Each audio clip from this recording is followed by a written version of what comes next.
We are back with this ongoing obstruction hearing that devolved at times into total chaos. Members of Congress clashing with former Trump campaign manager Corey Lewandowski, who was under oath. This is a very big deal. Dealing with questions over Donald Trump's alleged crimes in office, at least according to Democrats' interpretation of the Mueller report.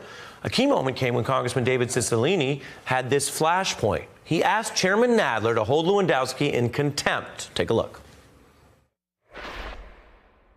Did you tell the president you were going to deliver the message? I can't comment on private conversations sir, with the president to preserve executive privilege. I'm sorry? I could read you the exact statement again if you'd like me to. I said the White House has directed that I not disclose the substance of any discussions with the president or his advisors to protect executive branch confidentiality. You're not going to stonewall me in my questioning. Mr. Chairman, this witness continues to obstruct the work of this committee by refusing to answer questions. He's been ordered to do so by you. I ask that you would judge him in contempt in these proceedings. I'm joined now by former federal prosecutor Joyce Vance. We should note she also testified before the same Judiciary Committee this summer on a hearing called Lessons from the Mueller Report and Presidential Obstruction. You were deemed a fitting witness by the government. We see you as a fitting expert. Thanks for being here on this big night, Joyce. Thanks, Ari. Glad to have you. I have a lot of new stuff to get to, including something that just happened in the hearing. But first, right now, your view of that piece of it. We went through in our first coverage at the top of the show about what we learned and didn't from Lewandowski. This argument from some on the committee that he passed the line at which it would be valid to hold him in contempt. Your view? You know, he is, I have to say, this is a legal term of art, one of the smarmiest witnesses I've ever seen on the stand. If this was a trial setting with a jury, the jury, I think, would, he would not be their favorite witness at this point. He's doing very little, I think, to try to participate in good faith in the proceedings.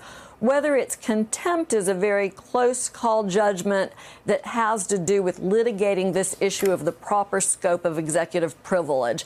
And I think the president has stretched this beyond any possible understanding of what it's really meant to cover. It's not, as Ron Klain said earlier today, meant to be a president bagman privilege. It's really meant to cover legitimate executive branch decision making. The president is abusing it, and I think it's time to call his bluff. Really striking to hear your view on that. The hearing not even over, and it is obviously unusual to have people say in a serious way, not just sort of shooting off, but people on the committee, and we're hearing from experts saying, well, maybe what you do with someone who conducts himself this way is ultimately hold him in contempt for that. I want to ask you about something that I referenced earlier, which goes to the fact-finding, but also to the potential deliberate nature of how people covered up or misled, allegedly, in this matter. Because we interviewed Corey Lewandowski, and we carefully prepared and asked him questions about whether he received any of these requests or pressure to interfere. That was a big part of the obstruction piece. First, for context, this was what he said in that interview on The Beat. Do you think it's problematic that the New York Times has sources there for the story reporting that Donald Trump called you and asked you to help oust Jeff Sessions in the middle of this probe?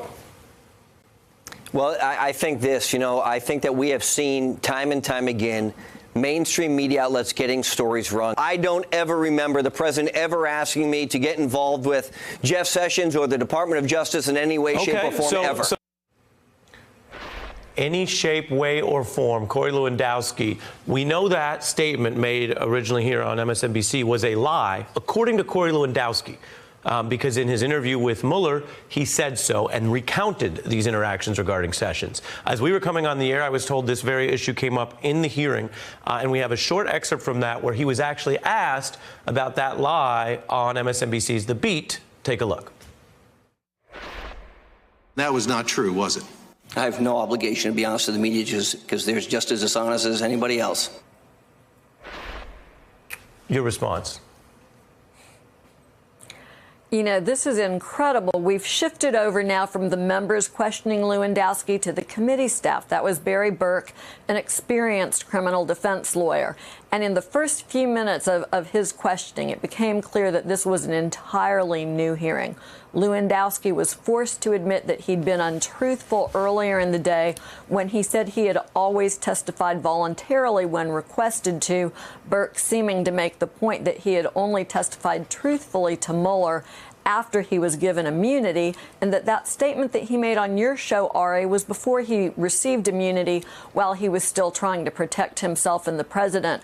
From what I could see of that questioning, it's only going to go downhill for Lewandowski. Well, and you mentioned that we're looking at live pictures here of Mr. Burke still interviewing, questioning Mr. Lewandowski under oath, and we'll continue to bring folks excerpts and highlights as the newsworthy parts come out.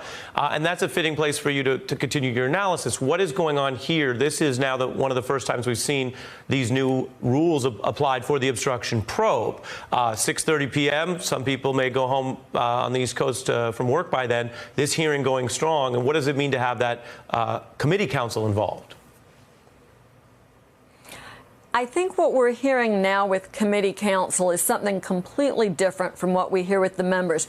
And I mean them no respect. In many regards, they did an excellent job. But Burke is a trained lawyer. He's used to cutting through the smarminess and the failure to answer questions. Lewandowski took a moment where he tried to plug his own book, sort of making a joke of one of Burke's questions.